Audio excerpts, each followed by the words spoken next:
Bienvenue les amis sur cette nouvelle vidéo d'actualité ou plutôt d'information sur un animal. Cette fois-ci ça parle des castors.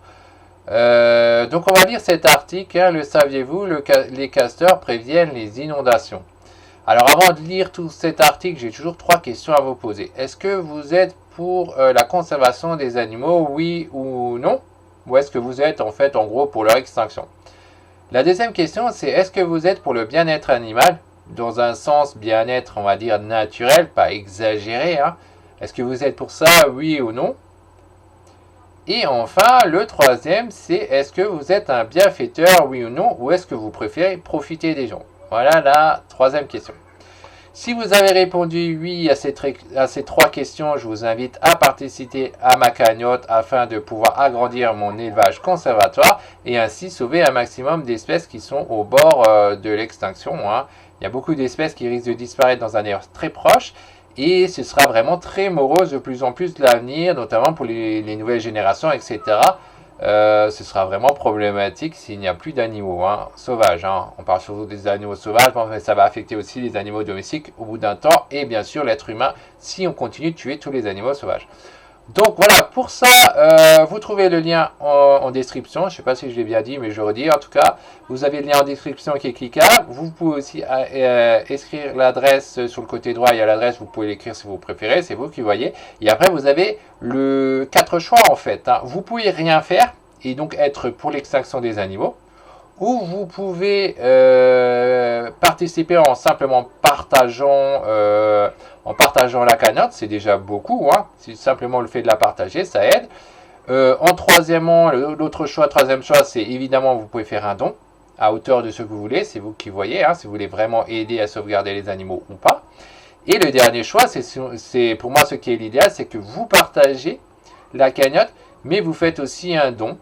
Et vous faites aussi un don parce que comme ça, c'est ce qui me permettra d'avancer plus vite et d'aider plus rapidement ces animaux qui risquent de disparaître si on ne fait rien. Et moi, je compte vraiment sur vous parce que c'est vous qui avez le pouvoir de pouvoir m'aider à sauver un maximum d'animaux.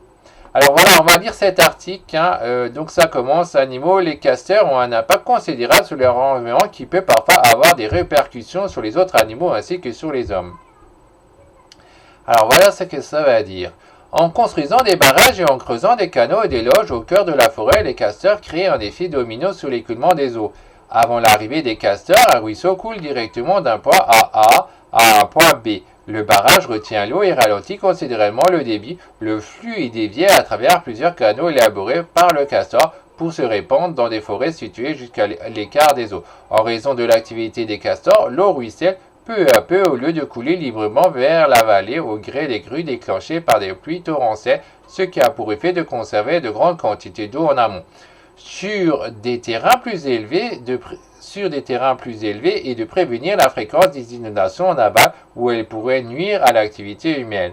On estime qu'un écosystème après la colonisation des castors peut retenir jusqu'à 40 fois plus d'eau. Les barrages limitent l'écoulement des eaux vers la vallée, ce qui a également pour effet d'atténuer le phénomène d'érosion. Ensuite, qu'est-ce que ça nous dit encore dans cette histoire?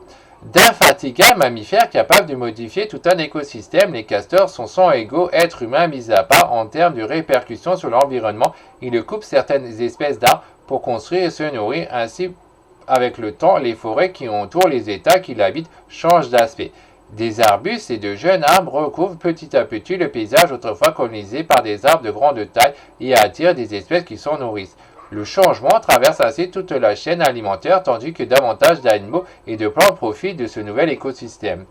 Les espèces aquatiques telles que les poissons et les amphibiens qui préfèrent les eaux calmes élisent domicile derrière le barrage et à leur tour modifient la biodiversité de l'étang.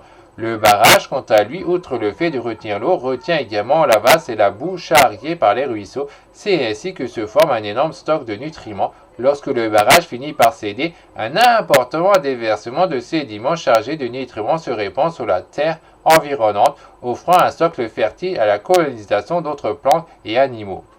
Donc voilà pour cet article qui parlait donc du castor. J'espère que vous en avez appris un peu. dessus et que vous comprenez pourquoi il faut sauver cet animal et d'autres animaux. Si on tue tous ces animaux, on va droit vers la catastrophe.